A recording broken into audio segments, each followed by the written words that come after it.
www.1clicksoeasy.com 一 click radio， 只要一 click 就係咁簡單 ，so easy。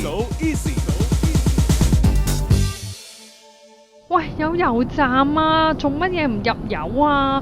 個油燈着晒燈噶咯喎。嗰兩個街口間油站平啲啊嘛，我諗住去嗰度入㗎。吓？你點知嗰度平啲㗎？先知啊，你係？去 One Click Radio 個網站咪知咯，就係咁 easy 啦。www.1clicksoeasy.com 每日即時更新大溫最低油價，而入去最新大溫油價專頁入面，仲可以掌握大溫唔同地區嘅最 update 最抵嘅油價，咁就可以慳錢入平油啦。check 完油價，順便聽埋一 click radio 嘅節目 ，good idea。一 click radio 身在家國，心係香港。喂，伙計，小姐想要啲咩啊？唔該一個蛋治啊。冇喎，咁要個奶油多啦。都冇喎，咁求其一個炒飯啦。冇啊，咖啡奶茶有啦啩？都冇啊。吓，咁呢度有啲咩啊？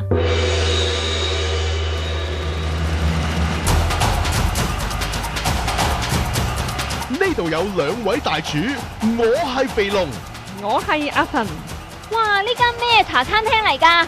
呢度係10號茶餐廳。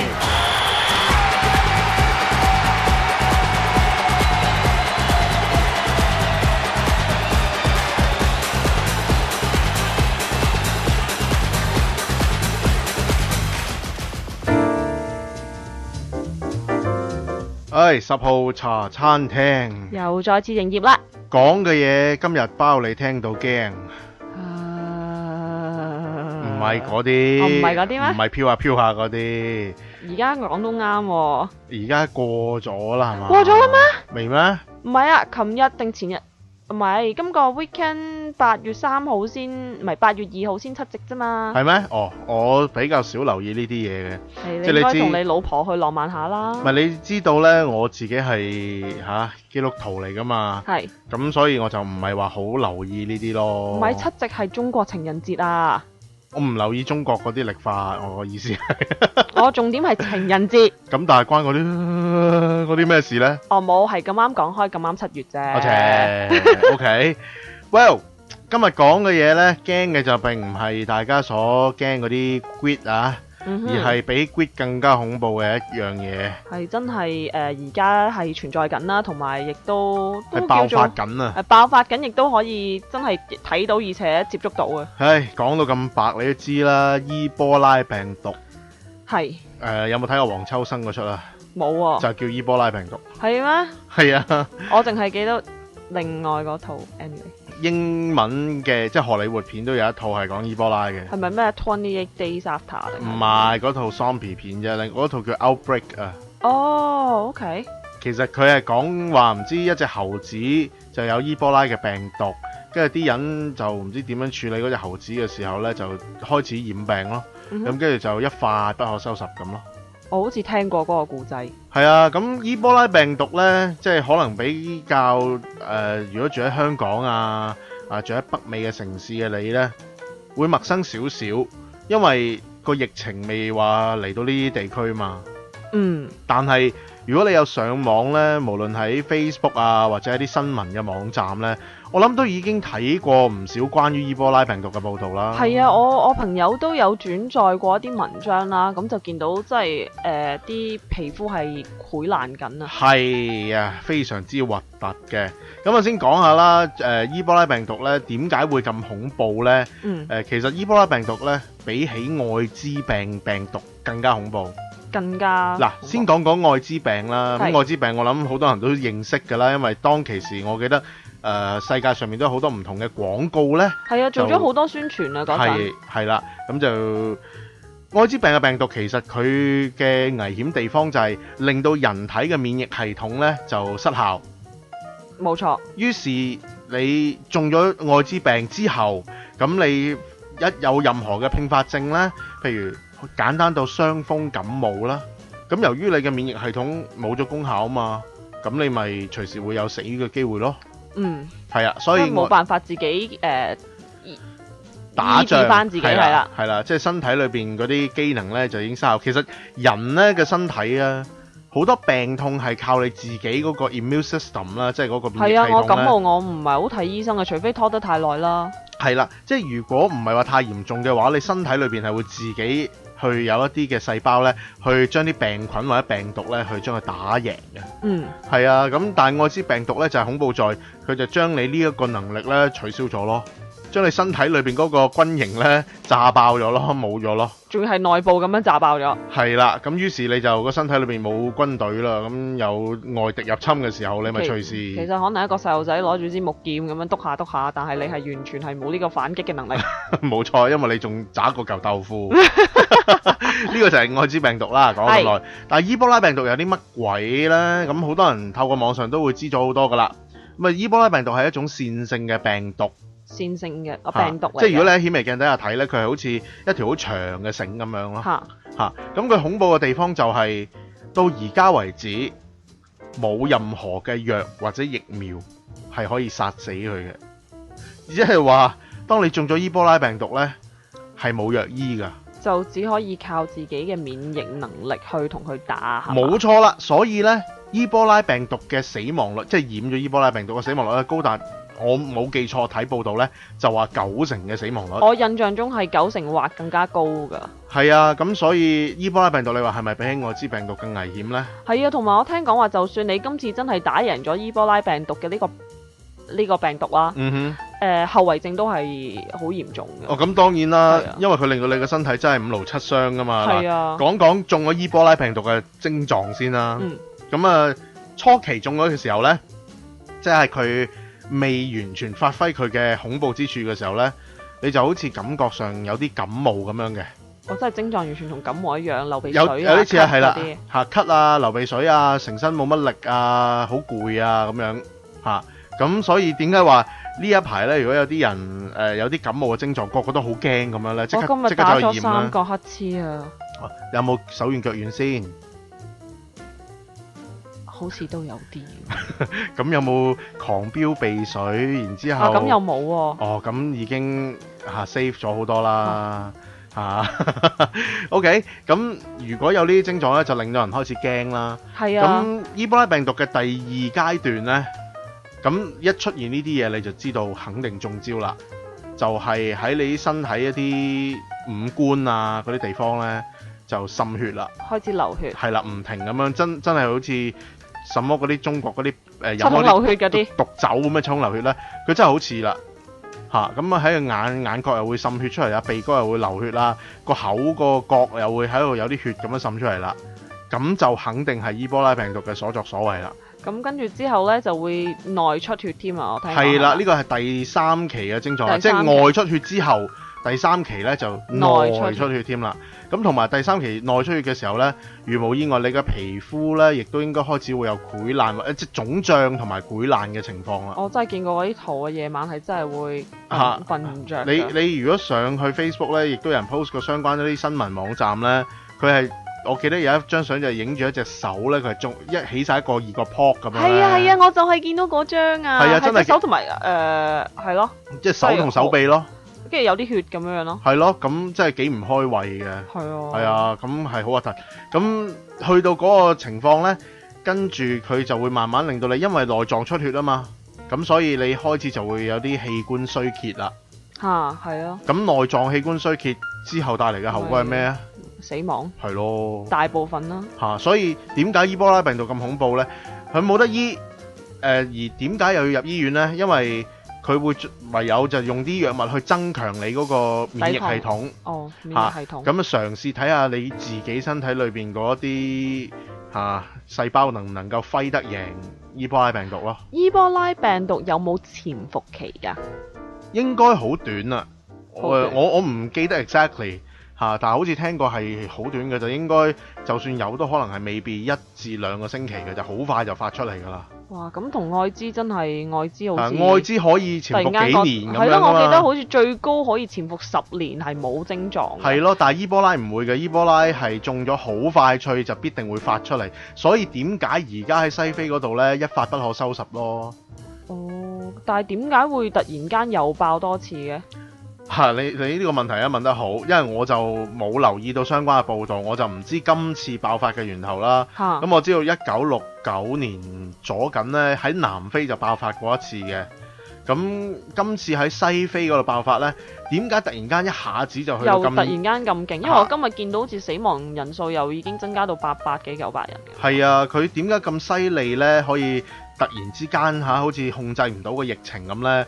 我聽聞呢，即係睇過一個報道就係話，因為當地嘅人民就同個政府呢就唔係咁啱嘅，即係佢唔係好聽政府嗰啲説話。咁於是呢，佢哋啲人民又你都知啦，即係西非可能比較貧窮啲嘅國家呢，嗰啲人嘅知識啊、教育水平係比較低啲呢。咁中咗啲病毒，佢知道會死嘅，但係又唔知咩事。佢哋可能都會知，因為可能佢透過唔同嘅媒介呢，都會接觸到，知道嗰啲係伊波拉病毒。係。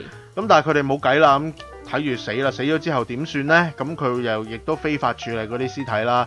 咁有啲可能係由得佢周街咁劈咗喺度，有啲嘢就咁包住就掟咗落條河度。所以我睇咗個報道就係話喺河上面嗰啲浮屍呢係多到好緊要咯。咁咪真係完全係啲水源都完全係污染咗㗎咯喎。我唔知伊波拉病毒會唔會透過咗水源仲會傳染嚇，但係我知道其實醫院嗰方面呢都要將啲屍體抌落河。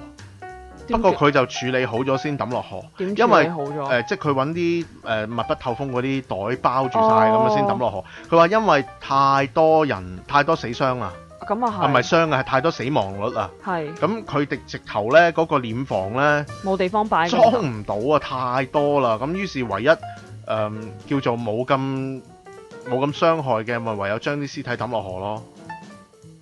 係啊，咁所以其實個情況都幾嚴峻噶。但係你抌咗落河，跟住就飄出個海咁啊？唔好問我啦，因為呢啲嘢我都真係唔係知，我淨係見到個報道係咁樣情況。咁但係你醫院就處理好啫。咁有啲嗰啲平民百姓啦，佢真係可能求其揾張氈咁樣包住就劈落河噶啦。或者連氈都冇就咁掟落河。或者會㗎，即係如果佢真係屋企好窮嘅，連氈都冇張嘅，咁就真係就咁掟落河㗎啦。我諗有可能㗎。係啊，咁同埋唔止河啊，即係見到話喺啲市鎮嗰啲路邊啊嗰啲咧，都見到有啲屍體就咁趴咗喺度或者瞓咗喺度咁樣。好可憐啊！真係。係即係其實你話可憐係好可憐嘅，不過即係伊波拉病毒咁樣其實咧如無意外，相信今次嘅源頭咧都係喺啲處理屍體不當嘅情況底下咧，先會爆發得咁快。即係可能有啲野生動物嘅嗱，我知道睇報道咧就話伊波拉病毒咧應該喺好多蝙蝠裏邊咧會揾得到嘅。OK。蝙蝠體內會揾得到嘅，咁但係佢哋又唔會死嘅。我諗可能同蝙蝠能夠和平共處啦。因為蝙蝠嘅體內即係嗰個身體構造同人類始終唔同啊嘛。係咯係咯。咁蝙蝠體內就會有機會揾到伊波拉病毒嘅，咁可能就係，亦都可能蝙蝠可能咬過一啲嘅野生動物啊，咁佢就咁死咗呢。咁可能佢哋就非法，可能又食咗，唔知食咗定話點樣非法處理呢啲咁嘅屍體。於是第一個人中咗招呢。伊波拉病毒因為佢係透過飛沫啊或者體液呢，都會傳染到俾人噶嘛。即係我突然間向你咁樣咳咗兩下，噴咗啲口水過嚟呢，而你又一吸咗呢，恭喜啦，你就中咗噶啦已經咁樣就已經中咗呢，咪傳得咁快咯。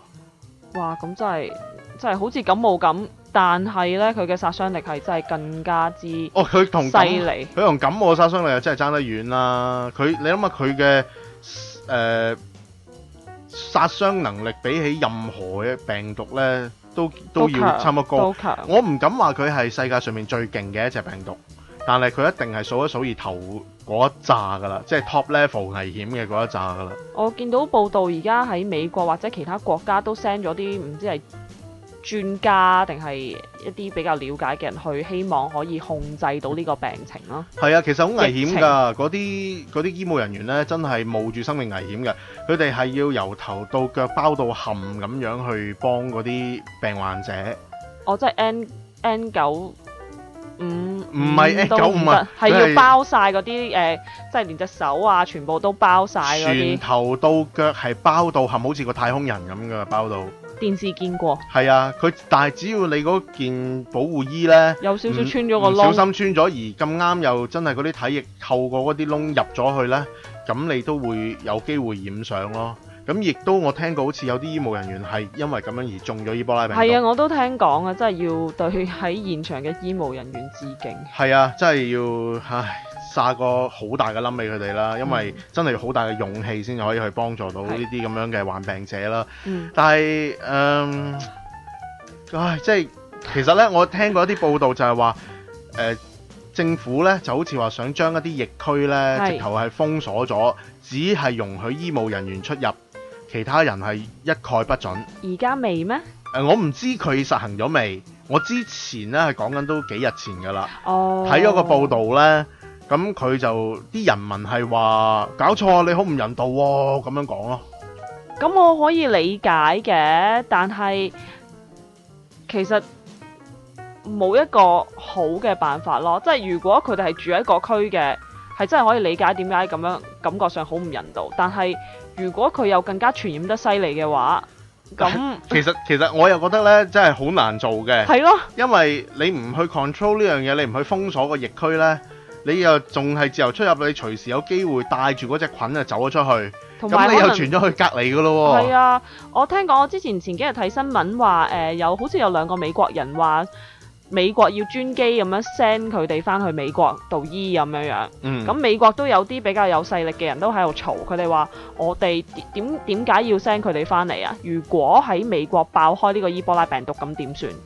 嗱，你就咁聽又好似好唔人道啊呢一班人，但係你又諗下，你運佢哋翻嚟，我都話咗啦，係冇疫苗噶嘛，即係唔係話你運到嚟美國，我哋有疫苗可以幫佢？係啊，唔係啊，係冇喎，因為其實都係翻到嚟咧，係睇下你自己頂唔頂得順喎。係啊，但係你諗下喺運送你哋嘅途中，即係帶你上機嘅人又有機會中，嗰個揸飛機嘅又有機會中病毒。翻到嚟你去醫院途中，沿途又有機會將啲病毒惹出嚟，即係完全係將啲病毒係由一個地方運到去另外一個地方咁樣樣。係啦，即係有機會令到另一個地方成為疫區。係啊，咁係聽落好唔人道啊！由得你喺嗰度好似等死咁，但係喂講真啦，伊波拉病毒即係死亡率高達90%嘅，咁你又唔怪得人㗎喎。可以，即係雖然係聽起上嚟係咯，好似你講。好似你話真係好唔人道，但係真係可以理解嘅，即係點講呢？以理性嘅角度去思考呢，係 make sense 嘅，但係以感性嘅角度去思考嘅時候，就真係覺得冇辦法㗎啦，即係呢個世界永遠係咁嘅，即係我反而會覺得嗰啲人，我明點解佢哋咁驚咯，因為始終死人㗎嘛，可以理解，同埋美國咁多人喎，又個傳染率咁高，咁容易傳染到嘅話，係高度傳染嘅病啦。係啊，咁你唔可以咁容易，同埋最大一個問題，我始終都係嗰句啦。翻咗去美國又點呢？佢又冇藥醫。係啊，呢個咁你真係點啊？翻到嚟先死啊？係其實冇乜大意義嘅啫喎。可能可以見多屋企人最後一面啩，都唔知見唔見得。喂，咁講真，冇呢個，我覺得係一個冇意義嘅行為咧，同埋冇咁高嘅風險。即係對於我嚟講咧，如果我喺疫區中咗病毒咧，我反而我自己都會話我唔走啦，我唔想翻去見我屋企人，因為講真啦，屋企人嚟見你有機會傳染埋俾屋企人。係啊，即係我寧願自己留喺嗰度，如果有機會好得翻。咁我先翻去咯，咁咪翻嚟咯。如果好唔翻嘅，咁起碼唔會將個病毒再惹去第二度啊嘛。即係但係冇染病嗰啲人呢，如果佢哋想出又出唔到嚟呢，咁又幾慘嘅。咁啊真係慘嘅。咁不過唯有佢哋自己小心啲處理咯。冇辦法㗎啦。當你喺疫區呢個咁嘅情況，即係我記得等於以前呢。睇過一啲電視劇呢，啲古裝片啊，佢又唔知爆發瘟疫咁呢，跟住然之後一班人民啊想走，咁跟住啲官兵啊封咗唔俾佢走呢，係啦，咁即係個情況一樣咯，咁但係你又要明白喺啲出邊嘅未有呢隻病嘅地方呢，咁佢哋真係要諗啲辦法去。其實最緊要真係因為冇得醫啊。呢個係最大問題咯，同埋傳染度太高啦。係啊，你同埋最大問題呢，你冇可能揾一批人坐喺個邊界度嚟慢慢逐個驗到你冇問題先放你走噶嘛？哇，大佬邊有咁多經費呢？係啊，有啲經費都諗辦法點樣可以去幫到呢啲人先啦。係啊。喂，所以嗱，如果大家所以即係聽到啲伊波拉病毒嘅話，而我哋又做唔到啲咩嘅時候呢，基督徒們呢就可以知道點做啦。咁而其他嘅無論係有宗教定冇宗教啦，咁都幫佢哋去祈下福咯，即係用一啲正能量嘅電波啦，希望可以幫到佢哋啦。即係我哋能夠做就係咁樣咯。咁同埋大家如果真係發現自己有啲唔係好妥有以上我哋講嘅就係話好似感冒啊、四肢無力啊咁樣呢。發現過咗成日啦，食咗啲藥都唔係好 work 咧，就快啲去就醫啦，唔好等啦。係。天地有正氣，雜言不流言，下則為何樂，上則為日星。喂，你做乜響樹背正氣歌啊？咪一 click radio 咯。我都知佢哋好正氣，但係都唔使背正氣歌噶。唔係喎，嗱，個節目表寫住天地有正氣個噃。哎呀，此氣不同脾氣啊！嗱，你應該讀成天地有正氣。每個星期四，肥龍出文同你介紹新戲，環觀北美票房，仲會喺電影大百科環節討論古今中外一啲對人生有影響力嘅新舊電影。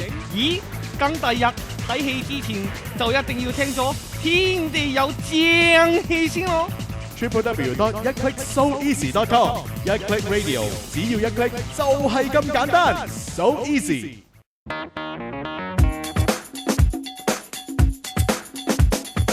10號茶餐廳本周精選。喂，阿 Kiko，係。平時有冇去下啲運動場啊，跑下 track 咁樣噶？我細個嗰陣呢，就其實係呢個田徑好手嚟㗎。哦，咁你係咩類別係最好呢？100米短跑，或者4×100，我係唔可以跑超過100米㗎。OK， 我就唔係，我田項會好啲，徑項我渣啲嘅。我跑得唔係好快嘅，我細個，但係我田項呢，我以前試過推完球都攞過獎嘅。嗰啲我搞唔掂啊，真係。同埋，我記得即係小學嗰陣，我哋可能冇呢個地方做到呢樣嘢咯，所以多數都係即係跑步啊。我其實都冇乜特別練嘅，只不過係。我係比較力量型啲咯，咁啊 Kiko 你就係比較速度型啲咯。而家唔得啦。嗱，通常一般呢，大家諗起話落 track 去跑步呢，正規嘅運動場正常你會見到就係中間一個足球場咁啦。係啊。然之後中間就係咪側邊就係圍住有個跑道啦，即係中間唔一定係足球場嘅。即係中間有啲嘢啦，總之。或者中間可能係其他嘅田項比賽都有嘅。都有可能嘅。即係譬如係我記得以前去政府大球場啊，佢中間又會放晒啲擲飛鏢啊，嗰啲咁嘅嘢，跳高啊嗰啲，跳遠啊、跳高啊嗰啲嘢喺中間啦。總之就係咁啦。然之後圍住嗰條跑道呢，就係一個400米嘅跑道嚟噶嘛。係啊，理論上係，即係最裡面嗰個就一定係400米啦，出邊就多少少啦。唔係，最外圍係應該總之跑一個圈就係400米嘅。最裡面嗰個係400米嘛。最裏邊應該係最外邊嗰個。最外面嗰個咩？係，如果最外邊嗰個唔係400米，咁我咪跑多咗咯。唔係，因為係呢個唔係重點嚟嘅。Anyways，咁總之正常嘅跑道就係上下兩邊咧就係直路啦，去到個邊界咧即係窄啲嗰邊咧就係兩個半圓形咁樣，就一個橢圓形咁樣咯。係啦，包住晒就係一個好似個零字咁啦，或者 O 字咁啦。係啊係啊。係咁啊，呢個好正常啊，係咪？係啊，大家去到邊個球場基本唔係球場，個運動場係都係咁樣㗎啦。去啊台灣又係，加拿大又係，邊度香港我見過都係咁樣。總之全世界咧有運動場嘅都係即係正規嘅都係咁樣。你有睇過奧運會嘅，你都會知啦，奧運會實有啦，呢啲田徑場係咪係啊係啊係啊。好啦，咁但係咧，我今日就揾到一個好特別嘅田徑場。係呢個跑道咧喺呢個世界上面，我真係第一次見過嘅啫。我以前從來都未見過咁有型嘅跑道嘅。不如同大家講下究竟係點樣有型法呢？我叫佢做直角跑道。直角跑道，即係去嗰度跑啲直角就會變得好勁。憑直角去跑咁樣。而家講緊呢個度數90度嗰隻。90度直角。冇錯，直角跑道。咁你諗到啲咩呢？我諗到咪扭親腳咯。係啦，嗱，咩叫直角跑道呢？又解釋下先。佢就係啱啱好呢，就係同呢個入邊中間長方形嗰塊草地呢，相映成趣，都係外邊呢跑道都係一個長方形嚟㗎。咁點跑啊？好問題，嗱，直跑100米嗰啲係冇問題㗎。啊，當然冇問題啦。因為佢只需要用其中一邊嗰邊呢，咁啊向直跑一段路啦，咁啊搞掂啦。其實我覺得佢直跑嗰段可能係解決咗好多問題添嘅。不過呢個都唔係我哋今日要討論嘅重點嚟嘅。係個重點係呢個先講講啦，究竟係一個咩運動場先啦？喺邊度啊？即係 This only happened in China。That is so true。唉，咁啊，一講出嚟咧就係哈爾濱市係通河縣清河林業局嘅文化體育中心。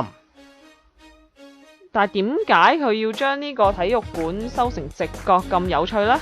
非常之好嘅問題。嗱，查實佢之前就唔係咁嘅，佢都係一個正規嘅田徑場嚟嘅，即係都係菱形咁樣樣。佢中間就係一個足球場啦，一個標準嘅足球場啦。係外面就係一個標準嘅跑道啦，都係一個妥妥地圓咁樣嘅跑道啦。係，但係佢嗰個跑道呢就有少少日久失修啦，咁於是就要修理啦。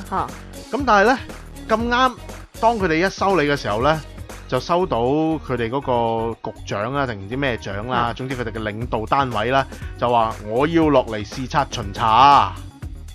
咁你冇理由俾個爛嘅人哋睇，係啊，俾個爛嘅場人哋睇啦。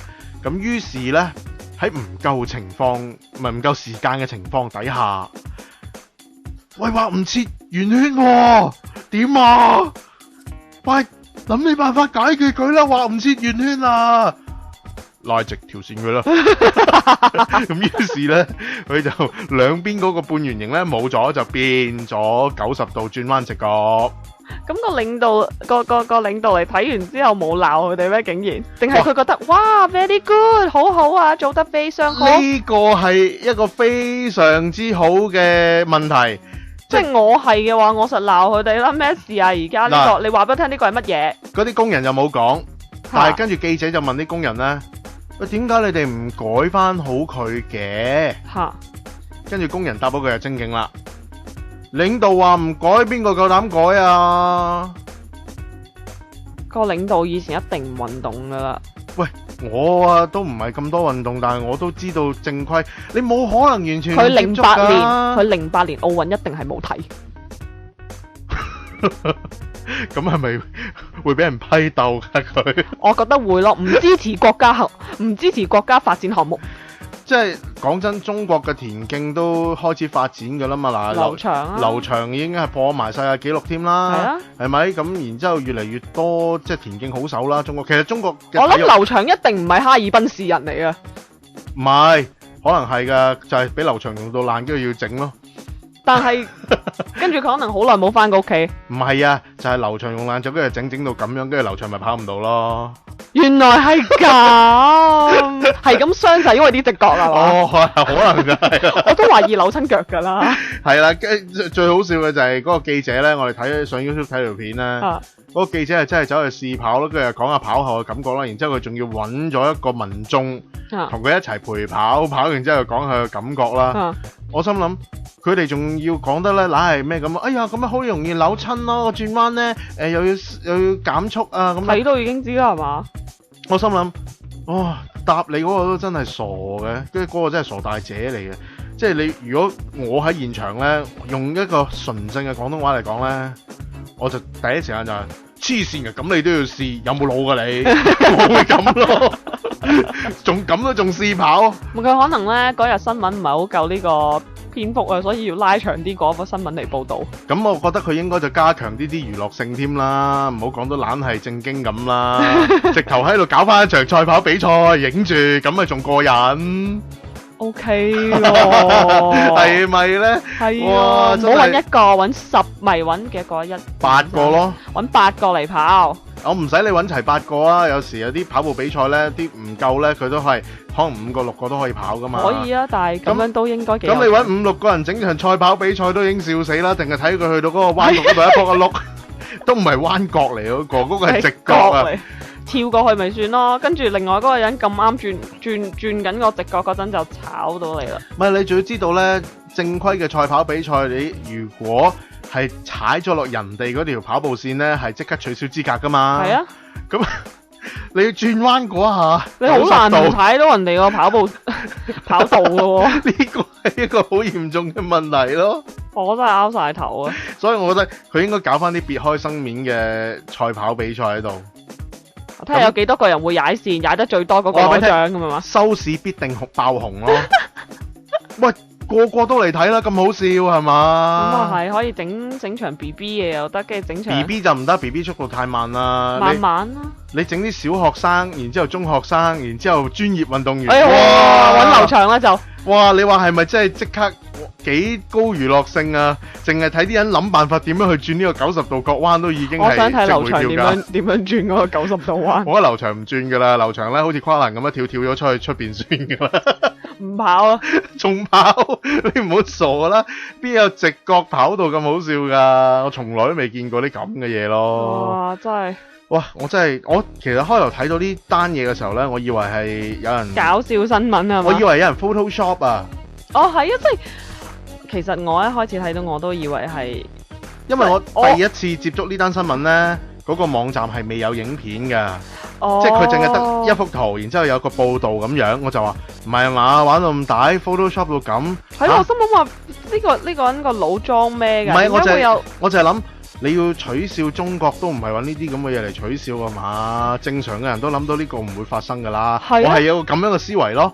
好啦，跟住過多2日呢，有同一篇報導，即係當然喺第二個網站啦，佢有埋影片啦。我一睇你高估咗某啲人啊！原來中國真係咩都有㗎。係啊，真係喺飛機度屙屎已經係小事嚟㗎啦。嗰個真係 Wizard of the Oz 嚟㗎喎。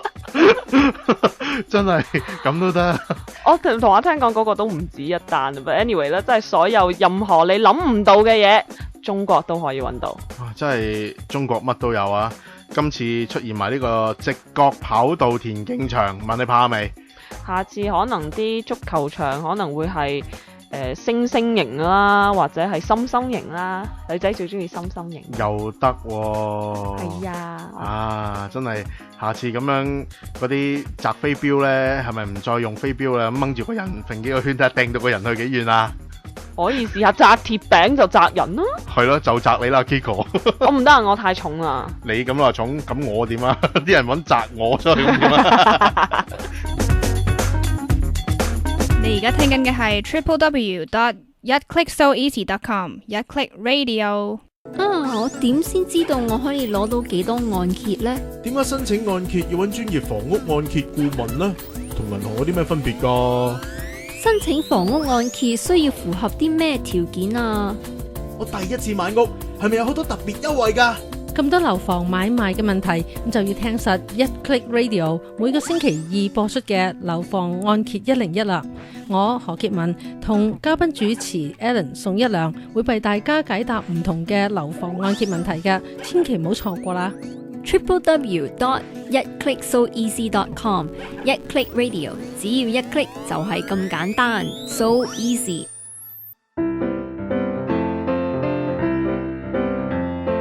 肥龍周記。如果你有揸車嘅話呢，肯定就曾經試過喺好逼人嘅情況底下，去到停車場要揾位，咁啊，但係發覺兜咗好多個圈都揾唔到。好啦，終於呢都喺附近見到有個人行緊去疑似攞車嘅情況呢，你就會用架車吊住呢個人尾啦，然之後跟佢去到部車度等佢出車，然之後拍佢個位啊。咁但係其實肥龍呢撞過好多情況呢，都令到我幾激氣嘅。其中一樣我最憎嘅呢，就係好啦，我終於都等到一個人，佢行埋部車度，開門上車，咁啊諗住佢好快脆，咁啊撻車，然之後開車走啦。點知佢上咗車之後呢，就不停咧喺度唔知做啲乜嘢，總之呢，過咗幾分鐘都仲未走嘅。咁其實你唔走嘅話，你可以示意俾我聽，你唔係走啊。但係其實佢又唔係唔走噃，只不過係當佢上咗車之後呢。有啲人可能係食埋口煙先啦，有啲人可能唔知點解呢，就同人哋傾下偈先啦，又或者傾埋個電話先啦，然之後先開車嘅。咁其實呢一啲動作完全係冇必要喺你部車度做嘅。其實你要知道，等緊你個位嗰個人呢，佢打咗燈等呢個位置嘅時候，喺個車度呢已經係諗住你會走。咁其實呢，1分鐘左右啦，當你上咗車之後，基本上都已經完成你可以預備開車嘅動作啦，何必要將你唔係喺車上面做嘅嘢而帶到去你嘅車度做，令到等你個位嗰個人白白咁樣浪費時間呢？肥龍個人認為呢一啲呢屬於係一啲自私嘅行為嘅。嗱，譬如你講電話，你大可以喺其他地方講完個電話先至去上車啊。咁食煙啊更加唔再講啦，根本就非必要添啦。而最乞人憎嘅就係上咗車之後呢，就坐喺度同人哋傾偈，或者可能係等緊你嘅太太啊、伴侶啊或者其他朋友呢行埋嚟上車，咁樣先至開車。嗱，肥龍自己會點做呢？肥龍自己呢，嗱，譬如講電話嗰啲呢，就唔會喺車上面做噶啦，要講嘅我都會喺車外邊講埋先啦。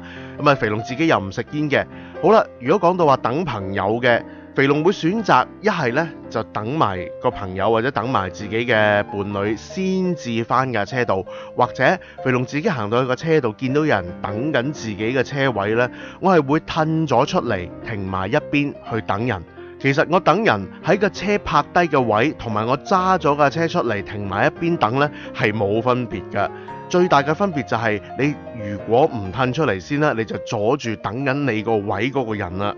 好多時其實呢，喺你自己揸車嘅時候呢，你都會鬧人呢樣鬧人嗰樣嘅。嗱，譬如頭先泊位嘅情況啦，你就會鬧搞錯，上咗車又唔走，跟住然之後揸緊車嘅時候呢，無端端呢就走去 cut 線 cut 嚟 cut 去，但係 cut 咗去你面前呢，又唔係揸得快嘅喎，喺你面前慢吞吞呢，就好慢咁樣頂住你，咁啊你又會鬧嗰啲人啦。但係你自己有冇做啲相同嘅行為先？我發覺有啲朋友呢，肥龍自己接觸過嘅呢，佢鬧完人嗰啲嘢，其實佢自己都係做翻嗰啲嘢嘅。肥龍自己就會去諗下自己有冇曾經咁樣去話過人哋。其實呢，己所不欲，勿施於人。自己唔中意嘅嘢，盡量呢都唔好喺自己揸車嘅時候做翻出嚟啦。肥龍聽過一句說話好好笑嘅，就係話當你一日未揸車，你都未正式學識講粗口。咁因為好多朋友咧都認為揸車嘅時候咧就見到最多好激心嘅行為嘅，唔知大家認唔認同？咁所以希望大家自己揸車嘅時候咧都唔好咁自私，去顧及下人哋嘅感受。咁啊，譬如尤其是今日肥龍主旨咧，就係講喺停車場嘅呢一啲行為啦。當你去攞車嘅時候，如果你見到有人打燈等你個位呢，就唔好喺架車度慢條斯理喺度摸東摸西啦，盡快褪出嚟俾個位人哋。咁而人人都係咁做嘅時候，大家揾車位嘅時候，咪開心好多咯。看我七旋斬，再看我流星劍。華山論劍，每個星期一班時事評論主持，我係陳華豪，我係趙錦榮，我係周成康。每個星期五都會喺一 Click Radio 節目《華山論劍》碰面，佢哋個個唇槍舌劍，論盡天下正事。各位華山論劍，到時見啦！www.1clicksoeasy.com 只要一 click 就係咁簡單 ，so easy。一 Click Radio。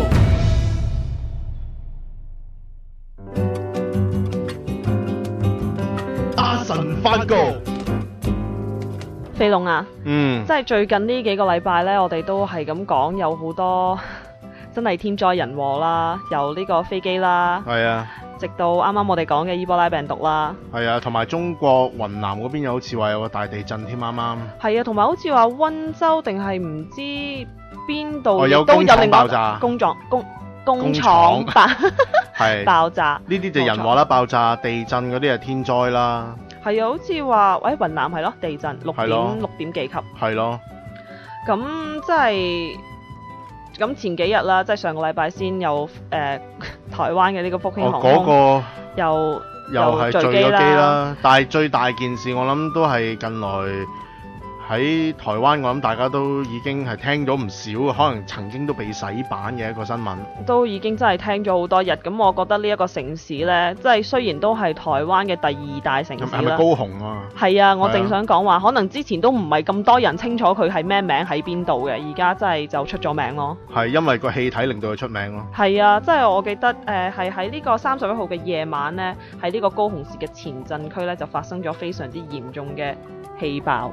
係啦，係呢個係幾個 block 咁爆，唔係一個屋企以前聽開係，譬如都係一個屋企漏煤氣跟住爆，可能隔離嗰幾棟附近啫。係咯，但係今次係講緊係好似話6公里係嘛？我冇記錯。我淨係印象中係好似5-6條街咁樣啦，但係幾長我又冇乜印象。但係佢你知高雄咧比較大城市咧，一條街係好長噶嘛，一個 block。哦，佢係有好多有幾條街。係講緊一個大 block 喎，唔係細 block 喎。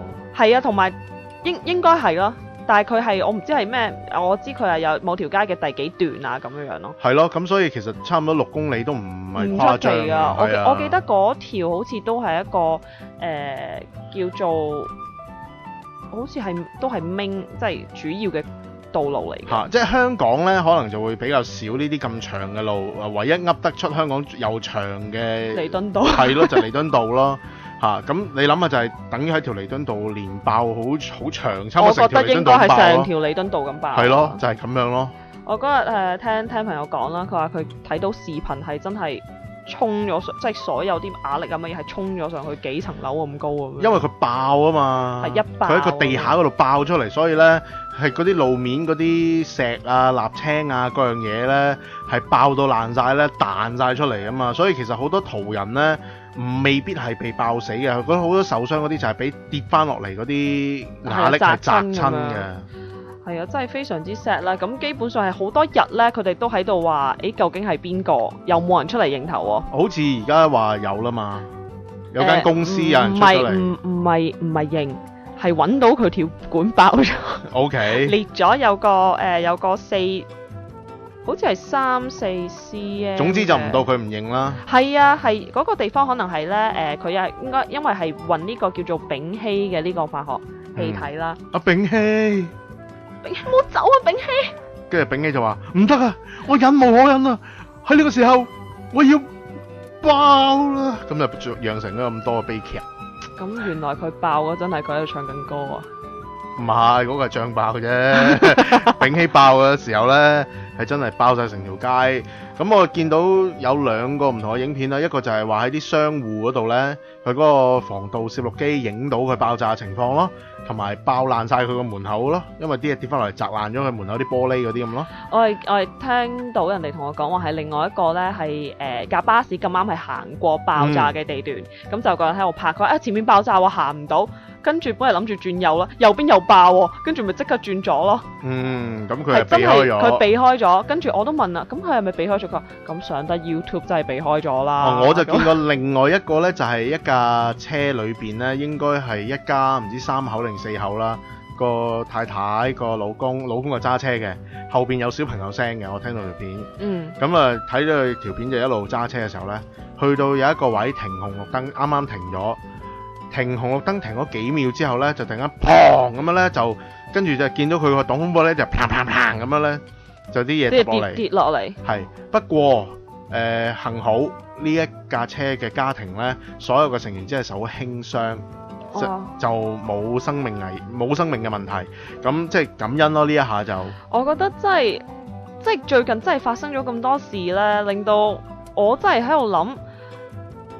好多時你真係諗唔到，下一秒鐘會發生咩事。其實人係咁噶啦，人生你冇可能估計到你下一秒發生咩事，所以我哋成日都有好多嘅格言，譬如話咩珍惜眼前人啦，因為你唔知你身邊嗰個下一秒會點噶嘛，甚至連你自己呢，都未必一定係會好安全噶喎。嗱，我哋覺得好安全。可能你去到西非咁，你就話嗰啲危險地方啊，隨時中伊波拉病毒啊，或者你去中東嘅地方，隨時打仗啊，咁樣就。咁嗰啲你知㗎嘛？係啦，但係我哋中國人成日都講一句居安思危，因為就算你喺一個極安全嘅地方，你唔知原來危險經已在前面咁樣㗎嘛。係啊，真係。喂，氣爆以前我真係從來未聽過係爆成咁樣咯。呢個真係我其實睇到嗰段片嘅時候，令我諗起劉德華嗰套片咯。邊套？風暴有冇睇啊？風暴啊，好似冇。風暴係都幾新嘅，14年嘅。咁啊真係好新喎，而家係14年咯。係啊，上半年啦，當然係出咗碟㗎啦。風暴呢套戲就係講佢班匪徒打劫嗰啲嘢呢，結果最後係將中環嘅天然氣管炸咗佢，跟住炸到成個中環爆晒咁樣咯。原來有先兆嘅，原來。咁嗰個係講緊香港拍嘅啫，同高雄冇拉更嘅，唔好撈埋混為一談。係，不過即係呢個畫面令到我真係諗起嗰套戲啫。咁但係原來見過真正嘅氣爆，個威力係大得咁恐怖咯。同埋我覺得係今次可能大家都太唔小心啦，因為從來都冇發生過咁樣嘅事。因為今次係佢哋揾到條管呢，係呢個榮化嘅管啦，呢間公司。咁跟住之後呢，係我聽講佢哋係將呢個氣體係 send 去另外一間公司啊嘛。咁其實另外一間公司呢，都已經發現話，咦，點解少咗咁多嘅？咁跟住就同好似即係有先兆㗎啦，都即係佢話已經少咗咁多，定係收唔到？跟住所以就同間公司講，咁嗰間咁即係你一個印象，你一個正常人，你咁樣諗就無端端點解會啲氣體唔見咗嘅？但係佢哋又冇去咁仔細去諗呢樣嘢啦。咁佢話：咦，對方收唔到喎，加多啲咯。咁咪漏多啲咯。但係其實呢，又怪唔得晒間公司嘅，唔怪得晒，因為呢，佢亦都唔會知道邊一段有問題啦，條管咪可以理解。係咯，同埋如果就算佢話啲人聞到嗰一段有嗰啲味啦，你都唔可以鑿落去啦，因為你咁樣鑿即係有火花，咪又係即係引爆佢咯。係啊，同埋我最主要想講嘅係，我覺得可能大家都唔係咁警醒啊，喺呢因為真係未試過估佢唔到咁大型嘅氣爆，真係未試過。估佢唔到。即係我諗一啲可能局部地區性嘅氣爆呢，可能有好多地方都發生過，但係爆到6公里咁長咁犀利呢，真係我諗係我第一次見到生平。咁我都係咯，我而家睇翻啲相，真係見到啲瓦礫，一條咁繁榮嘅街道，真係搞到真係係得翻啲瓦礫咁樣。你要清理咗，然之後再重鋪嗰條路呢，我諗真係好長手尾咯，有排搞咯。係啊，但係我覺得真係亦都有時係因為呢啲咁樣嘅嘢發生咗之後呢，真係見到人間有愛咯。例如日本啦，佢之前咪係係咪311嘅？福島嗰個核電廠。係啊，咁佢哋嗰陣又係爆啊嘛個核電廠。咁跟住之後，佢哋嗰邊又捐好多錢，但係我知道佢哋有捐錢去台灣俾佢哋，因為佢哋話佢哋感同身受咁樣，知道發生咁樣嘅事，佢哋有啲咩感受咁樣。係的，而且確對好多地方有影響啦。嗱，譬如起碼沿途嘅一啲商戶已經受影響啦。係啊。咁同埋佢哋一條咁主要嘅公路爆晒，咁啲人就算要改道啊，都未必。同埋我諗係真係好大嘅範圍啊！係啊，因為你改道呢，都可能係要行其他嘅平時流量唔係咁高嘅道路呢，突然間一下子咁多車，亦都會造成好嚴重嘅交通擠塞。雖然有一個好處係，我諗高雄啲車就冇台北咁多，但係你一條咁主要嘅幹線去完全唔用得嘅時候呢，你對嗰個交通造成咁大嘅影響呢，其實某程度上對於一啲經濟呢都會有影響咯。會㗎，但係冇計啦，即係發生咗咁嘅事，冇人想又預料唔到，咁就希望大家就點咧 accommodate 下咯。即係嗱，如果遇着呢啲完全冇先兆，咁你真係避無可避啦。但係如果講個煤氣嘅話，咁我諗其實好多嘅家庭呢都會接觸到煤氣嘅。係啊，所以我覺得我覺得最緊要係大家喺屋企要有呢個警醒嘅心啊。係。同埋咧即係譬如好似阿 Kiko 咁樣啦，我有時譬如為咗慳少少錢，就譬如應該每年咧都要檢查呢個煤氣爐嘅。我冇每年，可能2年一次。OK， 咁啊增加咗個風險啦。係啊，個熱水爐亦都一樣啦，所以其實我覺得即係發生咗咁多事之後呢，就會覺得即係有啲錢唔慳得咯。係車嘅 insurance 唔慳得啦。呢個一定啦。唔係 insurance，maintenance 唔慳得。maintenance 亦都係啦。maintenance， 因為我知好多人會多少少時間唔緊要啦，多少少公里唔緊要啦，但係其實真係我哋自己條命咯。俾多少少錢去可以令到所有嘢都安全少少，我覺得係值得㗎咯，而家真係覺得。喂，不過就係講時講啦。譬如如果喺屋企聞到啲煤氣味嘅時候，我哋雖然好多人都知啦，不過沉啲都起碼講一講個安全嘅步驟啦。首先就如果聞到嘅話咧，第一次梗係開晒所有窗啦。冇錯，呢個係已經第一個反應。你一聞到有啲唔正常嘅煤氣味咧，等佢通一通風先。你就開晒所有窗，有門啊開，令到間屋咧就通風啲。咁起碼唔會積聚到啲煤氣喺度咧。咁因為你知積聚咗煤氣咧，你睇好多電視劇都睇過啦。個電話響咁啊，有少少火花咁就。撳鐘又爆。係咯，即係嗰啲火花平時少到肉眼睇唔到嘅，都可以引爆到嘅。係啊，咁同埋即係如果你係煤氣爐嘅，咁就留意下啲煤氣嗰個爐嘅開關係咪閂係咪閂咗？有啲人係撻着咗個火冇着到，咁但係又開住啲煤氣。又或者你煮食咧，有啲煤氣爐咧，你扭到諗住以為 off 咧，其實可能嗰個掣啱啱棘一棘咧，你仲開咗丁咁多，咁於是佢喺逐少咁流出嚟咧，積少就成多噶啦。係啊，咁如果喺安全嘅情況之下咧，就可以將煤氣掣閂埋啦，同埋熄滅所有嘅火種啦。咁另外就係盡快撤離現場啦。係啦，呢啲係到安全嘅地方咧，通常都係室外咁樣啦。係啊。咁到達咗安全嘅地方之後，如果你真係揾唔到，即係如果唔係你人為，譬如個煤氣爐真係閂得唔好嘅，可能係咁可能管線漏噶咯喎，咁樣就要通知有關嘅單位咁樣啦。係啦，咁啊，譬如即係有啲係氣管即係裂咗啊，係啊，咁我哋唔知噶嘛，水就話滲水出嚟你見到啫。係咯，咁所以如果開晒窗通晒風，然之後隔咗好耐啦，你喺屋企附近仲係聞到有煤氣味漏出嚟嘅話，就即係話可能真係有啲嗰啲煤氣管有啲裂咗漏緊咧，就真係要即刻揾人嚟維修嚇。咁間屋點算啊？咁你梗係唔好行翻入去啦。又或者你走嘅時候咧，攞晒你啲必要嘅隨身嘢咯。咁另外我會建議，如果可以嘅話咧，買啲 CO 啊，或者係煤氣嘅 detector 啦，咁樣都會安全少少嘅。其實最好添啦，因為咁樣係真係有個毒素喺度咧，你可以唔係有毒嗰啲毒素啊，有個 number 喺度，係有個 number 喺度俾你睇到咧。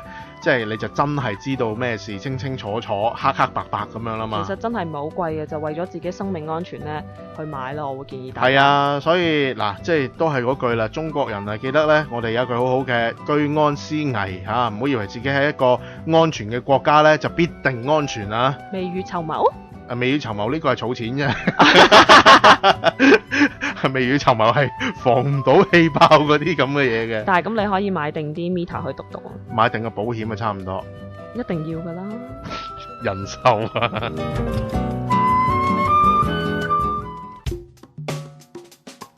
肥龍每周推介。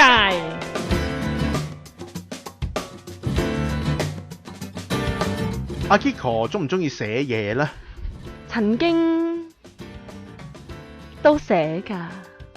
寫啲乜嘢咁咧？情書啊？情書就唔寫情書嘅，等人哋寫俾我咁啦。OK， 寫下情詩咁啊。情詩係啊，以前好浪漫㗎，靚妹嗰陣。咁有冇諗下自己真係可以有機會寫本書出嚟，一啲散文集啊，或者一啲科幻故事咁樣啊？科幻故事真係唔得。OK，可以出本詩集嘅。我可以攞翻我靚妹嗰陣嗰啲作品出嚟，都幾好嘅寫得。OK，咁但係一般人嚟諗咧，喂，出書好麻煩啫。係啊，你又要打完之後又要寄去出版社，咁人哋睇過 OK 啦，又要同你傾下出版有好多唔同嘅細節啊，有啲有路咁樣啊嘛，有鹽有醋咁啦。係咯。總之好多手續，又要上去好多唔同嘅地方，見好多唔同嘅人，搞一大餐，咁樣先出到嗰本書。你寫咗佢未必出俾你嘅喎，佢覺得冇 market 咪唔出咯。仲有出咗嗰本書唔賣得咧，咁你又真係面懵懵咁。啊，咁真係係好多麻煩嘅。係啊。但係而家要出書呢，就越嚟越簡單啦，只要你有個手機 app 就得啦。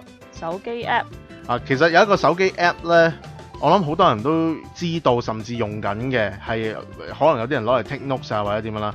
嗰個叫做 Evernote。Evernote 我知啊，佢可以係我記得佢係可以將手提電話上邊嘅資料同埋你電腦係可以同步嘅做到。應該咁講啦，呢個 app 呢有一個電腦嘅 version。係。咁於是你個手機做完嘅嘢呢，佢就可以同電腦裏邊呢就 synchronize 咗。咁你電腦做到咁上下呢，就升翻落去個手機度啦。咁你就可以喺個手機度繼續去做啦，或者繼續寫啦。咁真係隨時隨地都可以繼續你嘅創作，繼續你嘅寫作。冇錯，幾方便㗎啦。咁 Evernote 呢個 app 呢，其實你喺蘋果又好 Android 又好呢都有㗎啦。咁好容易嘅啫，你要揾佢就係一個大笨象頭咁樣嘅標誌嘅啫，佢嗰個 app 嗰個 icon。咁佢會唔會打仗嘅？食埋辣椒醬添。OK， 咁點樣用呢個 app 嚟出書呢？咁啊當然你要透過呢個 app 寫好晒啦嚇。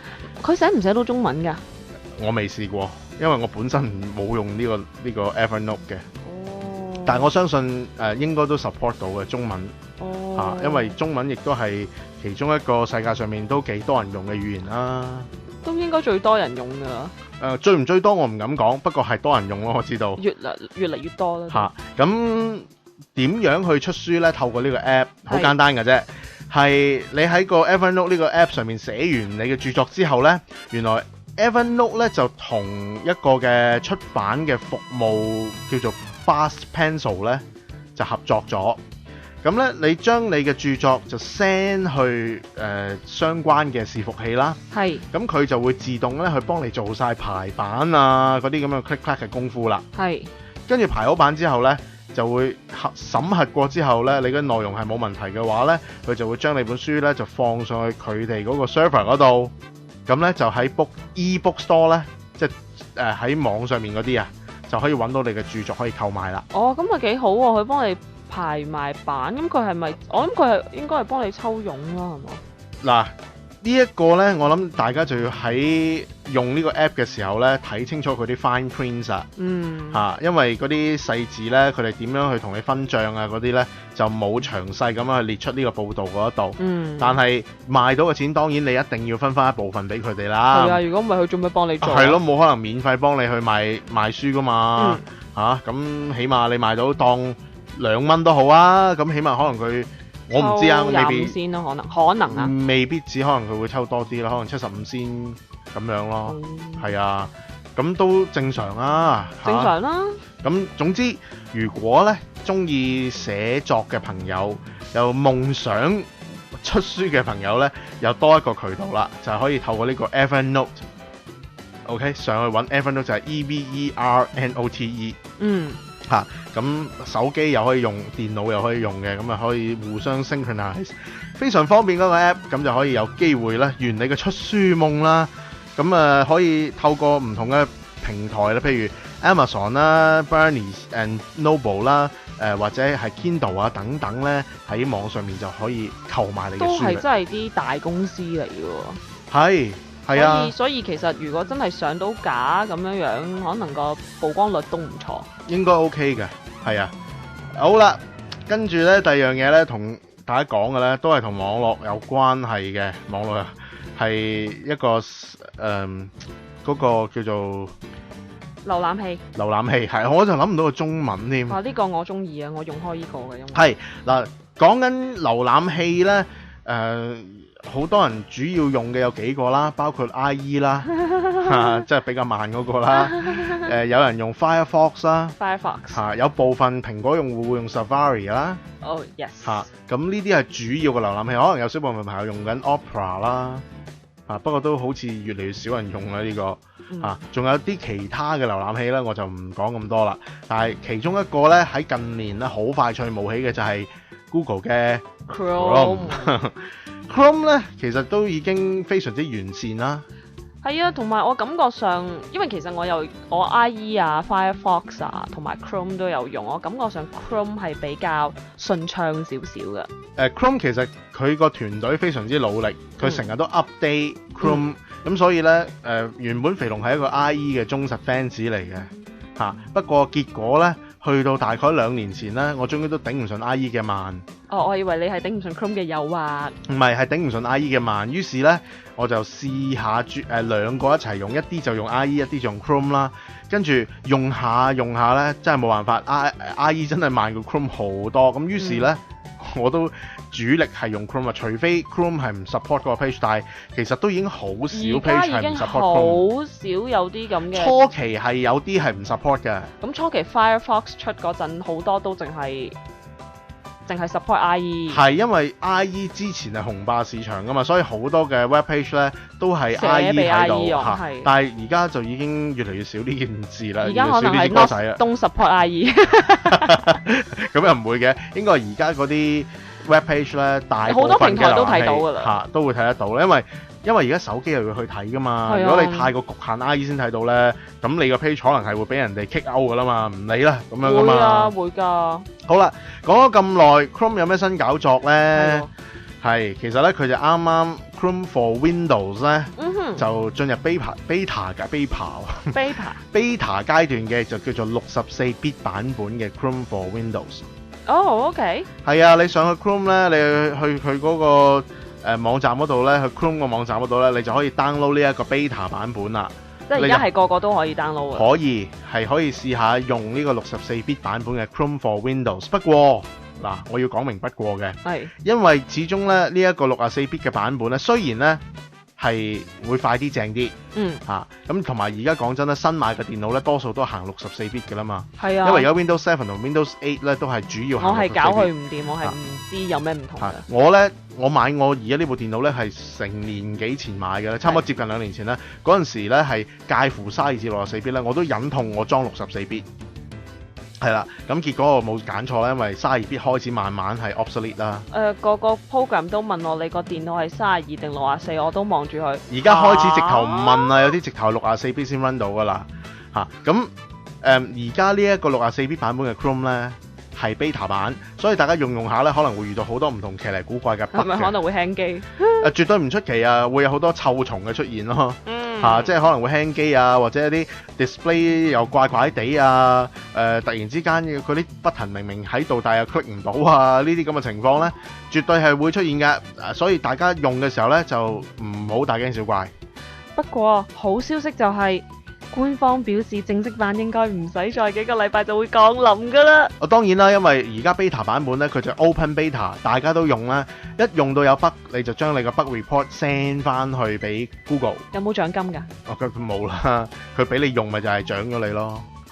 明唔明啊？佢俾你快啲用到，但係 beta 版本咪獎咗你咯。咁其實呢一啲係集思廣益啦，大家用到有任何 bug 呢 send 翻去，咁佢哋嘅程式師呢咪即刻可以就住呢個 bug 去改進咯。咁所以就話幾個星期之內呢，應該就可以將大部分嘅 bug 呢移除咗之後，就可以正式版本呢就俾大家 download 啦。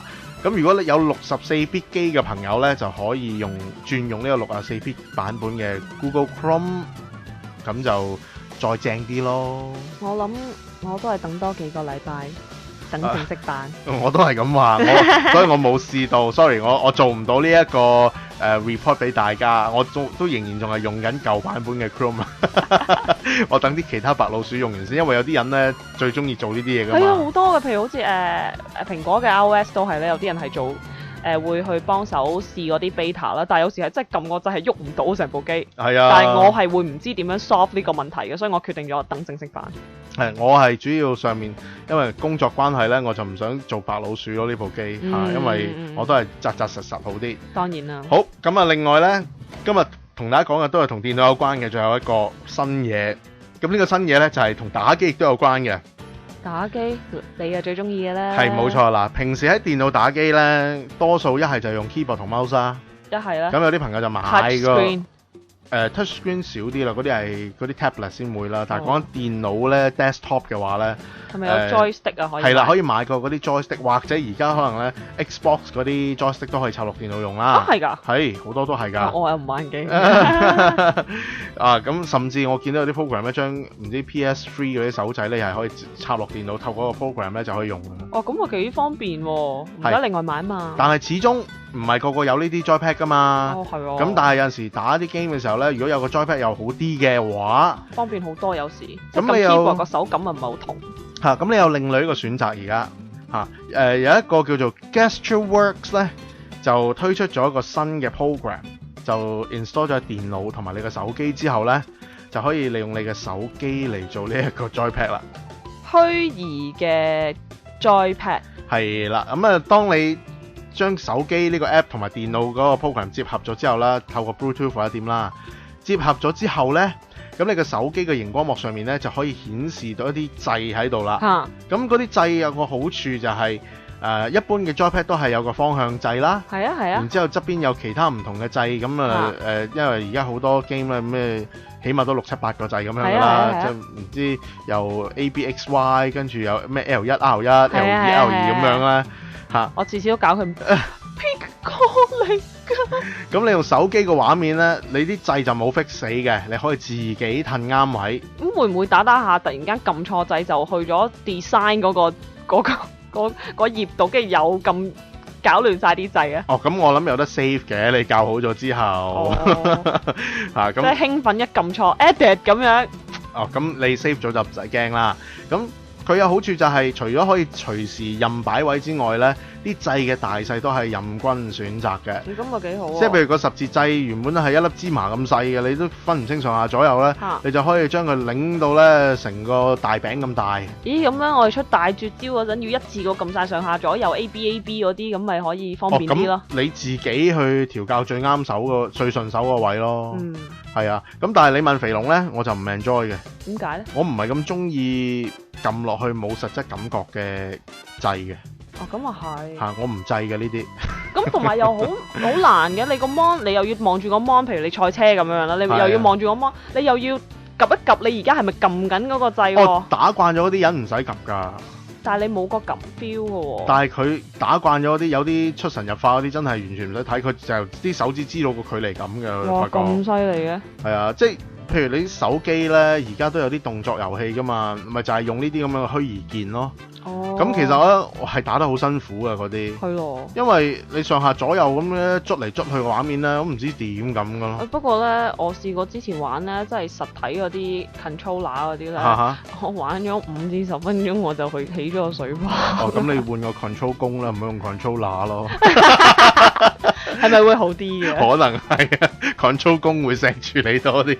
我都係用 controller 嘅。我就習慣咗揸嗰啲手掣咧，控制會自如啲咯。But anyway， 即係如果 for 大家嘅方便嚟講咧，如果有需要嘅話，呢個都係個。又或者你都中意趕下潮流嘅話咧，咁可以 download 呢個 app 啦，15蚊美金一個 app。咁又唔算貴，唔算太貴嘅。係啊，咁就係出品就係 GestureWorks 咁大家自己上網去自行抄抄啦。今日3單料全部咧同手機啊、電腦都有關嘅，希望咧就有一單啱你使啦。大家試試啊！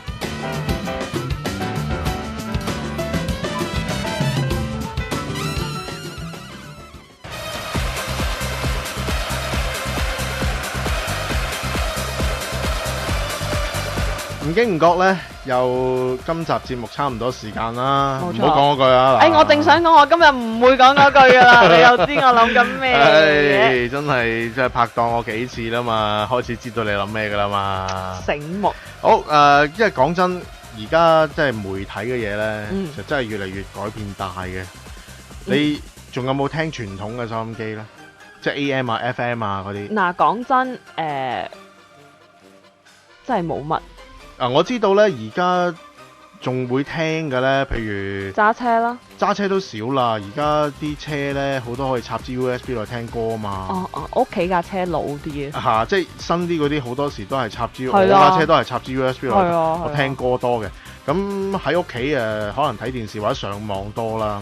係啊係啊。咁我知道有啲譬如做餐館咧，譬如廚房嗰啲咧，咁佢哋冇機會去睇咁多嘢，咁於是開住收音機就可以聽啦。可能喺香港譬如一啲揸的士嘅，咁佢哋可能想接收多啲資訊，又會聽電台啦。或者我知道有啲 office 都會嘅，即係想有啲聲咁樣咧，佢哋都會聽收音機。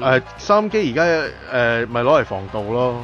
你有冇聽過？就係出街一出門口就撳收音機啦。唔係啊，佢有個收音機長着嘅，有少少聲咁樣，就算出晒街都會着住嘅。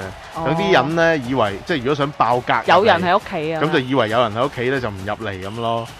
即係我會見到其實而家個媒體咧越嚟越改變 ，even 電視都越嚟越少啦。例如我真係唔係好睇電視，我多數上網。係啦，因為而家講真啦，上 YouTube 多嘢睇過你電視幾多啊？自己想睇乜就揾嚟睇啦。係咯，幾時睇又可以自己控制，睇乜又可以自己控制。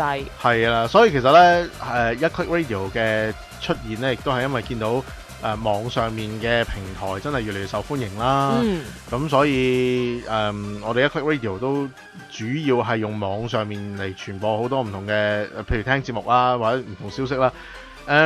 即係如果大家對於我哋嘅發展咧有啲咩意見嘅話咧，肥龍都歡迎 email 你 email 俾我哋咯。